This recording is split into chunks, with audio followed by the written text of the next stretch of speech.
So, hi, I'm Nicole. I'm a stand-up comedian that's based in Charlotte, and I've been doing comedy for about 4 years now. I started out doing improv and then stand-up and doing the two of them in tandem together.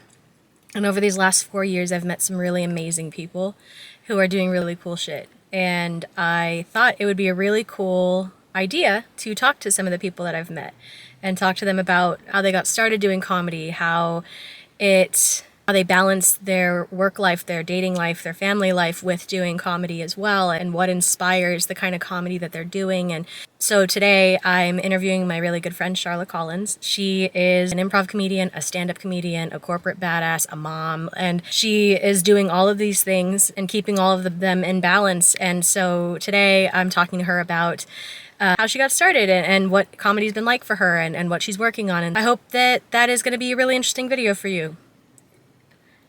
I don't know. Also, I am using my new camera.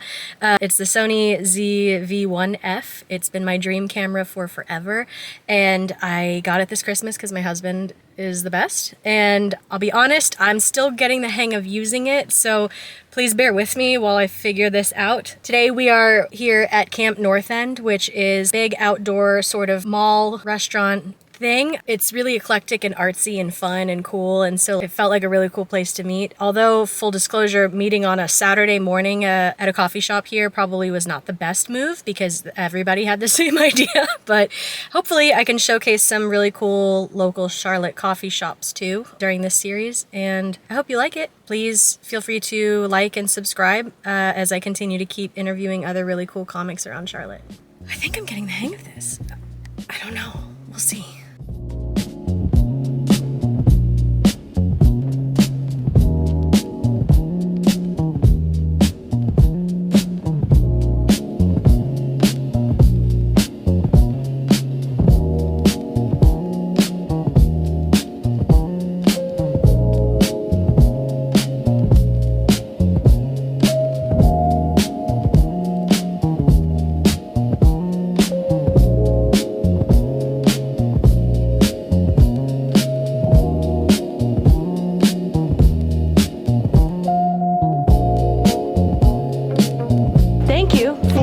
For being my first guest. Oh my gosh. On this video series. I'm breaking your little cherry. I love it. I love it. So welcome to Charlotte Comedians Getting Coffee in Charlotte. Oh, what It's a cute happening. time. I drank all my coffee. Now That's okay.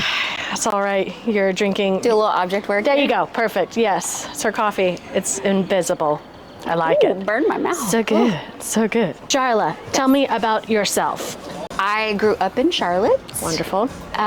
So a rare unicorn from here. Yes, yes. I have a son. He just turned 18. Oh my God. I am a professional. I work in banking, like corporate Wow. shareholder value, return on investment things. In my free time, I am either swiping on Tinder or doing comedy things, which is probably why I'm here. It's probably why you want to talk to me. Comedy things. Yes. You are not just a stand-up comedian, you also do improv comedy. Can you tell me a little bit about how you got started doing improv? Yes, such a fun journey, and I love both. I joke that I was bullied into comedy by one of our very dear friends. Very dear friend. Named Joy. Joy and I have worked professionally together, and we're both what people might call corporate baddies who just make it happen in the 9 to 5, and very ambitious in our careers, and kind of also have a little bit of that creative spirit running through us. And I had kind of on my bucket list long term the idea of taking an improv class someday, but it was not a serious thought. It was not a serious like, oh, I need to figure that out. I hadn't searched on it, hadn't looked up anything. And my friend Joy was taking a class, and she loves to tell people about things she's doing, and she thought I should do it, that it would be a fit. And I was like, no, I'm too busy. I'm too busy being a corporate baddie and a mom, and I don't have time for that. And she was like, Sharla, I know that you're always trying to improve your communication at work, your presentation skills, getting on people's good side, making things happen. Improv will help you with that. And I was like, say what? It will help me at work be more ambitious? I'll take a class. So I signed up for a class almost like more for professional growth and personal growth, professional growth, challenge myself. Thinking it would be really hard, but I would enjoy it, and that would be it. And normally, even when I took my MBA classes at night,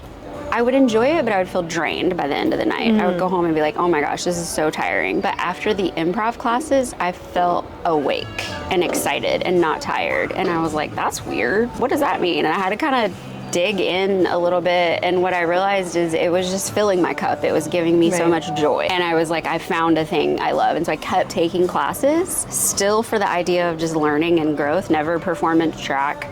And then I finished classes and I was like, okay, now what do? I want to still take classes, but I don't want to perform. It was never about getting on stage to entertain people. It was still always about being with that community, learning, challenging myself and grow. And then eventually fuck it, just do one show, see how it goes. You don't know till you do it, and had fun with that. So that's how I started with improv. So you're on a team that performs regularly. I'm on a couple of teams. That's the thing with improv. It feels very easy to kind of branch around. The community is very intertwined and many people are on multiple teams. There's pop-up shows, a random ensemble gets thrown together. And so once you're enmeshed in it and really demonstrating that you're committed and you want to perform, you make connections and you either are on multiple teams or you're getting pulled to go perform on random shows. So technically right now, and it kind of feels like it can always morph over time, I'm on 3 teams, I would say. Even one of them is kind of a pop-up that actually you and I are on, Femmeprov. That we do pop-up shows to support nonprofits. So while we don't do regular activity with that, I still consider that one a team. So three teams and some random ensemble type stuff. Yeah. Being on a couple teams that perform kind of here and there, and sometimes you perform with people that you don't typically perform with frequently. How do you feel like that kind of impacts your performance with improv? Like performing or practicing with new people all the time? Like, does that? Oh yeah, for me that feels requisite. I appreciate being with the same people regularly because it's kind of like a sports team. You coming together more and more cohesively and more trust is built so that you can do the daring, weird, crazy things on stage. You learn each other, you know the boundaries or the dynamics when you do practice so regularly with the same people. But I find that I am challenged and I grow as a performer when I am exposed to different styles and people and levels of experience. And so I always want that in my practice. And sometimes it is a practice. It is showing up to like a jam or a random thing. So I kind of bake that in the way I approach improv. How would you say that improv has impacted or affected the way that you approach like your work? It was always kind of connected for me even in the beginning. And I read, the things about how improv does so much for you as a person and helps you be a better listener, helps you be connected to people better, helps you view yourself and kind of how you react in different situations and learn from that. And so there's so much that's applicable to work and life. There's so many social norms and social constructs and dynamics that we just like slot into and operate, and people don't break those a lot. And when they do, it's very noticeable, it gets your attention. But improv, we like learn to break those and do things differently, and it surprises people in the audience. They're like, whoa, I would never, but that's hilarious and fun and like shakes it up. Life is so boring. And so I do bring that into work. I did it a little bit without thinking about it before, but now I cognitively make that connection that when I start a meeting, if it's like tense or weird, there's a bunch of people on Zoom, I just say something that is it's not necessarily a joke, but it's just something, it's like the courage to make a comment or a statement that is different, that is unexpected. And you can feel the tension dissolve in the meeting. And so I do a lot of that at work, that I'm breaking norms in ways that aren't going to get me in trouble with HR. Right. And bringing levity and newness and joy to sometimes what is really mundane and boring. Yeah, we've talked about this before quite a bit because you're not only an improv comedian, you're also a stand-up comedian. And so being a part of both communities or scenes in Charlotte, can you tell me like kind of how maybe one community feels different than the other? Yeah, very different. You're working different parts of your brain, you're doing different things, and just the entire ecosystems are very different. There's some overlap. Some people are doing both like us and our little kind of small community, but the realms are so different. Breaking into stand-up felt harder. I did take a class though also. Yes. A class specifically for women. Yeah. Shout out Lauren Ansley. I don't know if she's teaching. I always find community in a class, and I feel like I'm getting some foundational learning to like help me get into that realm. So for me, that was important. But even with the class and learning what it was going to be like to go to open mics, they are just a very different experience, mics and practicing your stand-up, than doing improv, which is a team sport. Stand-up is an individual sport. And there are people who are nice, but there's a lot that are just in their own world. That's how they're wired. They've written their material. They've got to kind of get in the zone at the mic and like memorize it or kind of get their self-confidence going. Everybody's got their own routine. And so there's not as much of that camaraderie or support that you would feel in improv. You can find it. You maybe have to work harder to find it. And it's a little bit more of a trudge through. It can feel like a grind.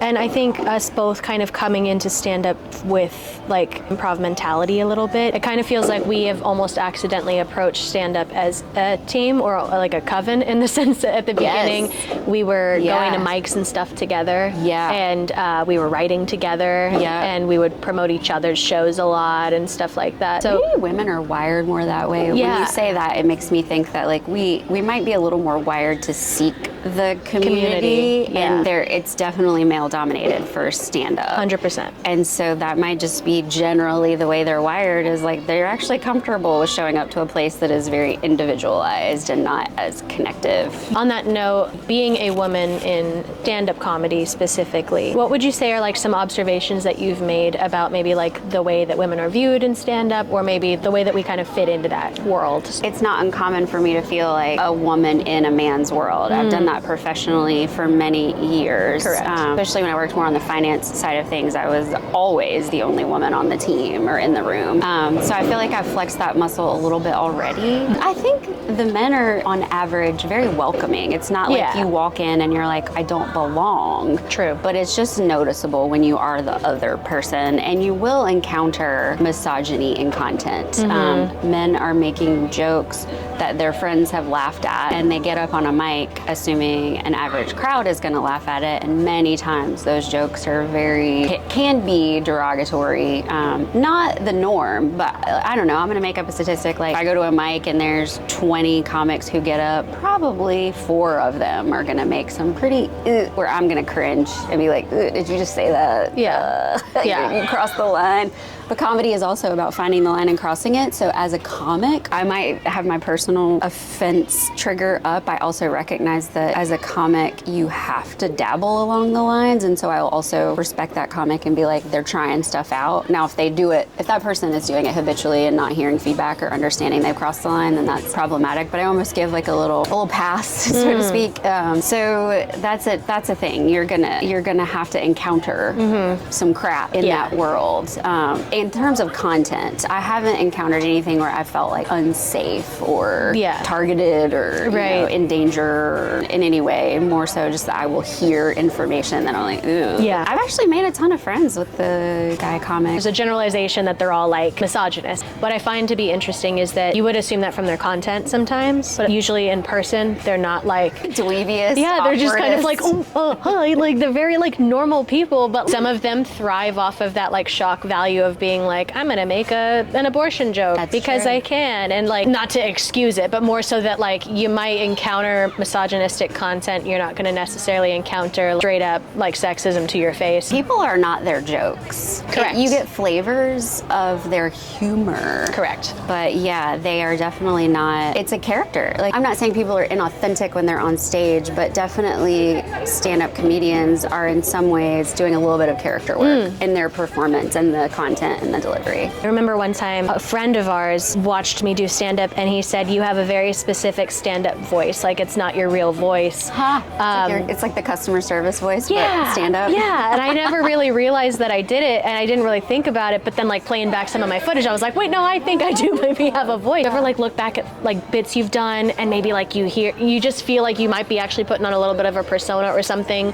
when you're on stage versus like regular? Maybe. I feel like part of that is that we learned the importance of the delivery of the content. content and how important that is to getting the audience engaged and laughing. And so I think I've done a lot of work to, I remember in the beginning days, like that writing a joke was funny on written paper and saying it maybe didn't have the same. And so we would have to tweak it and like the pacing and how it ends is important so that the moment for laughter comes. And so I've evolved in that way. Yeah. Same. But I get up there and I'm pretty much myself, but it may sound more like a written thing because it's not necessarily how I would talk in my everyday language. So we've been doing improv for 4 years, so that means we've been doing stand-up for gonna be 3 years. I guess, yeah. Crazy. Have you ever looked back at your grad set from our stand-up comedy class? Like one time, yeah, and I was like, oh, she was so nervous. She wanted to vomit. We were so nervous. So much. You could talk to like you the night of your grad set, knowing what you know now, or like, the experience you've had doing stand-up and stuff. Like what would you tell like 2023 Sharla about doing stand-up?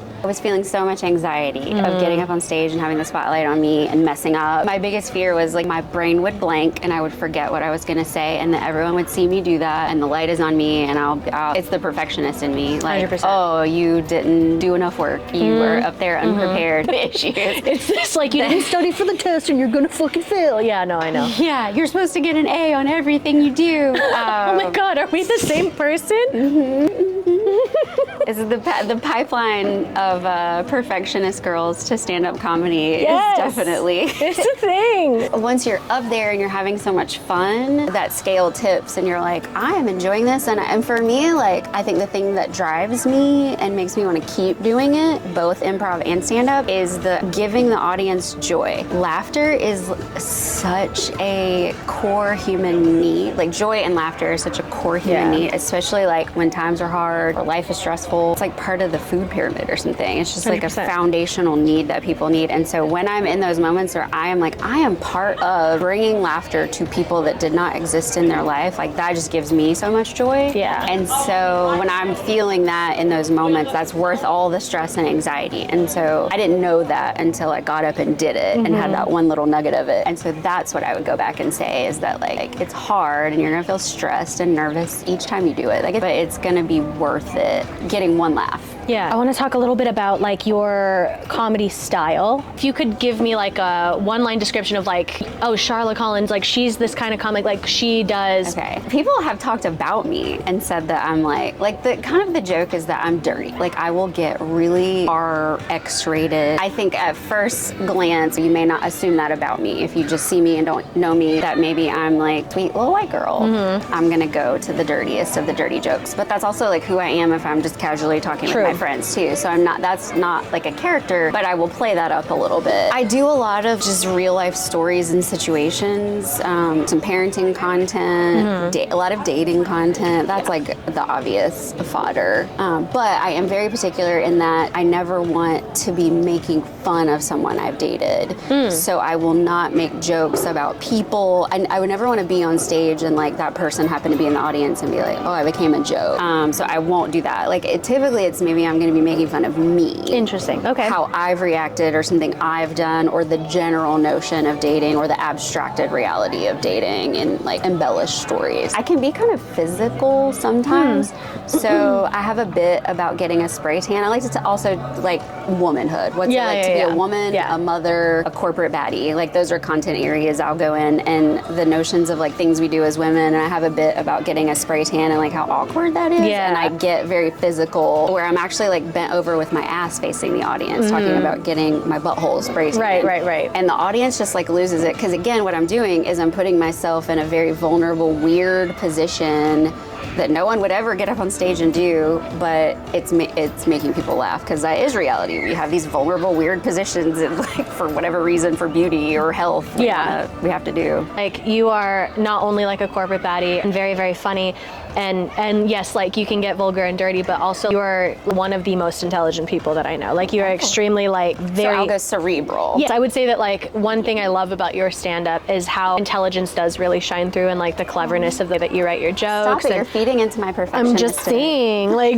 no, like you are so fucking smart. I do cerebral in many cases. And that's like not easy to do as while still staying funny. What is your process of kind of writing that line? I like to go really deep on topics or be really knowledgeable about things, and that's just how my brain works. I'm just wired that way. Yeah. I don't think I intentionally do it, so I think that is just how my mind puts thoughts together. Yeah. And then in the writing process, I do go through editorial revisions where I'm thinking, is this relatable to the average person? Because I would not want to get up on stage and it seem like I'm giving a TED Talk. And that's the other thing about my comedy is I want people to feel like they see parts of themselves. Yes. So I want to talk about things that feel funny but also relatable, that people are like, I'm connecting to that story or that situation, and I feel like I'm seen. Definitely. And so I do want to balance that, like relatability is important. Yeah, absolutely. And you do a lot of dating content, so you are actively dating in the world right now. So do people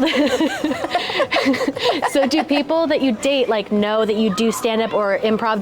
Do you tell them? So it took a while for me to even claim performer. Once I got past that mental hurdle, I was still, I think, kind of private about it. I used to joke, I'm a baby comic. I did, though, maybe about a year ago, put a photo in my Tinder profile or whatever. That's me on stage doing stand-up and like kind of almost seeing how it would go. So I think that's interesting because I feel like I was the same. I didn't want to tell people I was doing it yet. Yeah. But that's evolved for me. Now I do tell people that's what I do. And I'm more often going to tell people I do comedy versus what I do for my day job. That's funny. Flip. I am more proud about it now. I was weird about it at work for a good bit. I didn't tell anybody. I'm owning it more, which feels good. Yeah. I was going to ask, so you are a corporate baddie. At your level at work and everything, how does that affect or impact the content you're writing, the shows you're doing, the bits that you post on social? Like, are all of those things taken into consideration regarding your job? This is the part where I will say all the opinions and content I'm expressing here into you today do not reflect anything related to my employer. Correct. Correct. Spoken like a true corporate baddie. I love it. I submitted a conflict of interest form. I got it on record immediately. Made sure my manager was aware because one thing I do know about corporate is CYA, cover your ass. I would never want something to get uncovered later that I didn't disclose.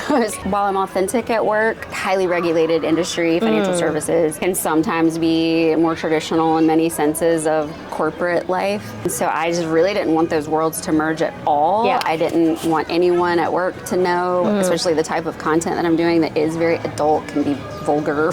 Sure, yeah.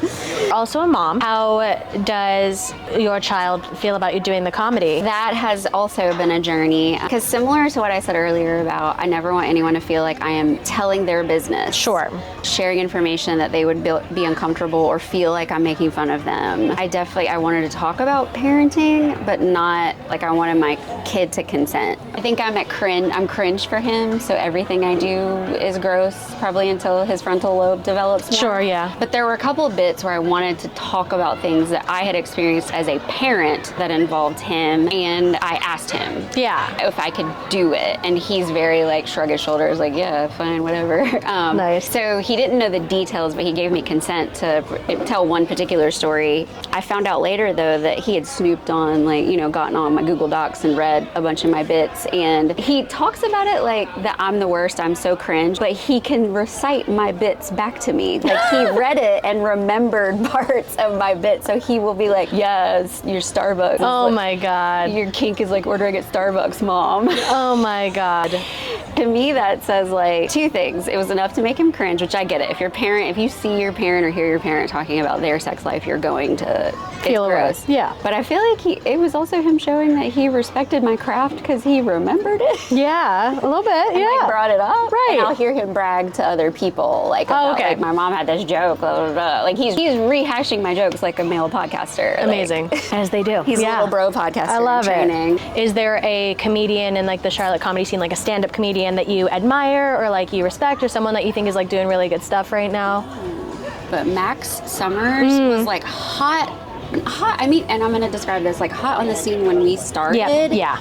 And it was so inspiring to see a woman who was just like in the scene in a way that was more at that like organizational making shit happen level. Yeah. And she was also very welcoming, and she was doing what I think we like in the improv space. She had almost like an org chart or a communication schematic for comedy and was very welcoming. Right. So I feel like she just showed up as like a fairy godmother at a time when I needed it. And she's put me, like she was producing, she put me on a couple shows. Sam, yeah. And every time I see her, she's so funny. Yeah, So I she's looked so up sweet. to the way she hosted and wrote. Yeah, 100%.